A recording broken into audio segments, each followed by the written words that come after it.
విద్యార్థి సంఘాలు బంద్ పిలుపుతో తెలంగాణలో ఇవాళ విద్యా సంస్థలు మూతపడనున్నాయి. విద్యారంగ సమస్యలను పరిష్కరించాలంటూ గత కొన్ని రోజులుగా జిల్లా కేంద్రాల్లో విద్యార్థి సంఘాలు ఆందోళనలు నిర్వహిస్తున్నాయి.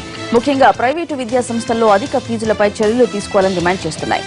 అయితే ప్రభుత్వం నుంచి స్పందన రాకపోవడంతో అన్ని విద్యార్థి సంఘాలు ఏకతాటిపైకి వచ్చాయి. సర్కార్పై ఒత్తిడి పెంచేందుకు బంద్కు పిలుపునిచ్చాయి.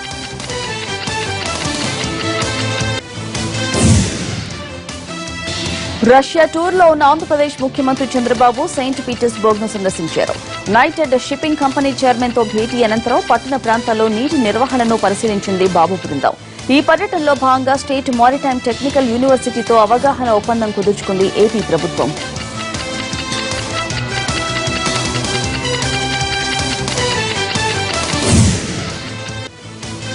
గోదావరి అంతకంతకు ఉగ్రరూపం దాల్చుతోంది. ఎగువ ప్రాంతాల్లో కురుస్తున్న భారీ వర్షాలతో వాగులు వంకలు పొంగి పొందుతున్నాయి. గోదావరిలోకి భారీగా వరద నీరు వచ్చి చేరుతోంది. ప్రస్తుతం భద్రాచలం దగ్గర వరద ఉధృతి కాస్త తగ్గినా పశ్చిమ గోదావరి జిల్లాలోని లంక గ్రామాలను ముప్పు వెంటాడుతోంది. పలు చోట్ల పంటలు నీటి ముంచాయి. ఊళ్లలోకి సైతం వరద నీరు రావడంతో భయాందోళనకు గురవుతున్నారు జనం. ఆచంట మండలం అయోధ్య లంక, పుచ్చల్లంక, భీమలాపురం తదితర గ్రామాల్లో పరిస్థితి దయనీయంగా ఉంది. గోదావరి వరదతో తీవ్రంగా నష్టపోయామని ఆవేదన వ్యక్తం చేస్తున్నారు రైతులు.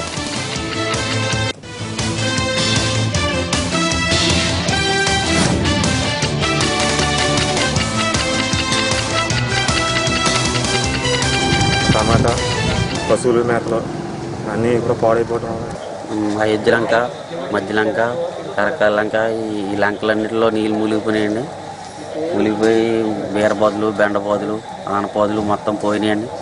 పోయి ఈ మధ్య లంక అయితే మనకి రోజుకి 80,000 ఆదాయం వస్తుందండి. ఆదాయం మొత్తం రైతులకు పోయిందండి.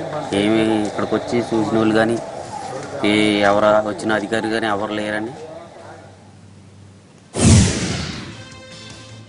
పశ్చిమ గోదావరి జిల్లా కొవ్వూరు దగ్గర గోదావరి పోటెత్తుతోంది. గంటకి పెరుగుతున్న వరద ఉధృతితో పోలవరం ప్రాజెక్టు ఎగువన ఉన్న ఏజెన్సీ గ్రామాలకు రాకపోకలు నిలిచిపోయాయి. నీటి ప్రవాహం ఎక్కువగా ఉండడం వల్ల పట్టిసీమ నుంచి వెళ్లాల్సిన టూరిజం బోట్లు ఎక్కడికక్కడే నిలిచిపోయాయి.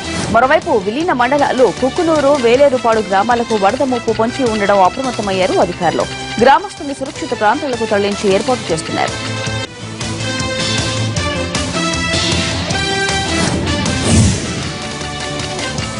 కృష్ణా పుష్కరాల్లో తెలుగు యాత్రికుల సౌకర్యార్థం 202 ప్రత్యేక రైళ్లను వేసింది మధ్య రైల్వే. కాకినాడ మధ్య అత్యధికంగా 28 రైళ్లు తిరుగుతున్నాయి. అలాగే సికింద్రాబాద్ రైల్వే స్టేషన్ మీదుగా 14 రైళ్లు ఏర్పాటు చేసింది.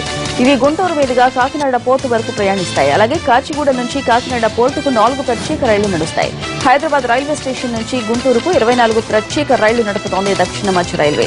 ఇక విశాఖ, విజయవాడల మధ్య 16 రైళ్లు తిరగనున్నాయి. అదేవిధంగా తిరుపతి, విశాఖ మార్గంలో మరో 4 ప్రత్యేక రైళ్లు నడుస్తాయి. విశాఖ జిల్లాలో ఖరీదైన కారులో గంజాయి అక్రమ రవాణా గుట్టురట్టయింది. నర్సీపట్నం డిగ్రీ కాలేజీ దగ్గర వాహనాలను తనిఖీ చేస్తున్న పోలీసులకు ఓ స్కోడా కారు కనిపించింది. అనుమానంతో తనిఖీ చేయగా అందులో 156 కేజీల గంజాయి లభించింది. దీంతో ఆ కారులో 2 పోలీసులు పట్టుకోగా మరో యువకుడు పరారయ్యాడు. నిందితుల నుంచి 2 బైకులతో పాటు కొంత నగదును స్వాధీనం చేసుకున్నారు పోలీసులు. గంజాయి రవాణా జరుగుతుందనే ముందస్తు సమాచారంతో ఈ తనిఖీలు చేపట్టారు అధికారులు. కేబీఆర్ పార్కులో చెట్లను నరికేయడంపై అసంతృప్తి వ్యక్తం చేసిన హైకోర్టు దశాబ్దాల నాటి వృక్షాలను నరికివేయడాన్ని తప్పుపట్టింది. ఓవైపు హరితాహారం పేరుతో మొక్కలు నాటుతూ మరోవైపు చెట్లను ఎలా నరికేస్తున్నారని ప్రశ్నించింది. ఈ నెల 18న దీనిపై పూర్తి స్థాయిలో విచారణ జరుపుతామని తెలిపింది ఉన్నత న్యాయస్థానం. ఈ కేసులో అటవీ, పర్యావరణ, మున్సిపల్, ఆర్ఎండ్బీ శాఖలతో పాటు జీహెచ్ఎంసీ కమిషనర్ ప్రతివాదిగా ఉన్నారు.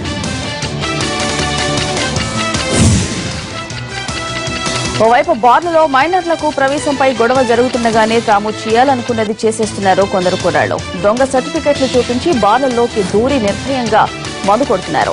తాజాగా హైదరాబాద్ లో విద్యార్థి ఇలాంటి పని చేసి ఎక్సైజ్ పోలీసులకు దొరికిపోయాడు.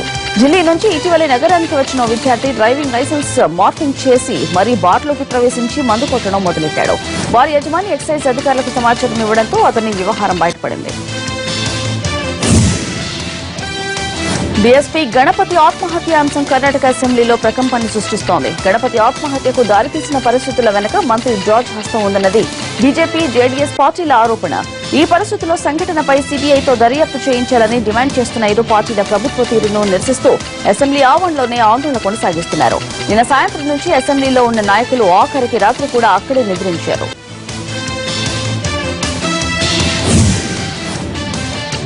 అంతకుముందు డీఎస్పీ గణపతి ఆత్మహత్యాంశం కర్ణాటక అసెంబ్లీని కుదిపేసింది. ఇది హత్యేనని ఆరోపిస్తూ సభలో ఆందోళనకు దిగారు బీజేపీ జేడీఎస్ నేతలు.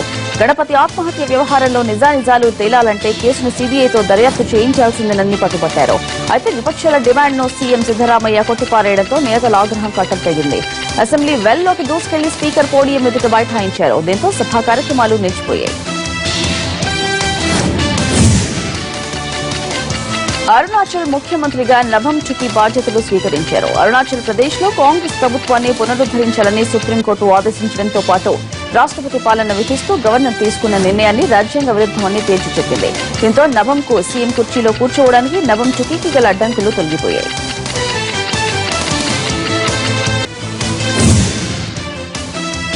అంతకుముందు అరుణాచల్ ప్రదేశ్ లో రాష్ట్రపతి పాలనను రద్దు చేసి నభం చుక్కీని సీఎంగా కొనసాగనివ్వాలని సుప్రీంకోర్టు ఇచ్చిన ఆదేశాలు కాంగ్రెస్ వర్గాల్లో ఉత్సాహాన్ని నింపుతున్నాయి.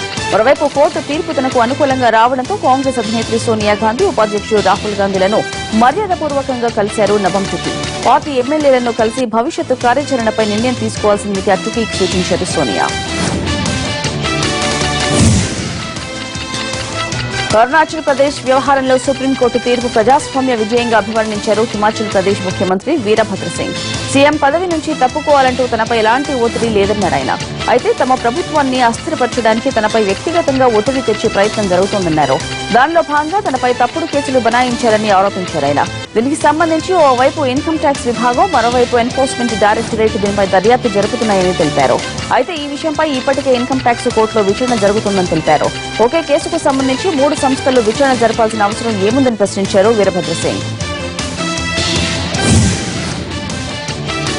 తమిళనాడు కాంగ్రెస్ అధ్యక్ష బాధ్యతలు సినీ నటి ఖుష్బూకు దక్కబోతున్నాయా అంటే అవుననే సమాధానం వినిపిస్తోంది. 2 ఏళ్లుగా తమిళనాడు కాంగ్రెస్ పార్టీ అధ్యక్షుడిగా వ్యవహరించిన ఇలంగోవన్ ఇటీవల ఆ పదవికి రాజీనామా చేశారు. దాంతో ఆ బాధ్యతల్ని ఎవరికి అప్పగించాలన్న దానిపై కాంగ్రెస్ అధినాయకత్వం తర్జన భర్జన పడుతోంది.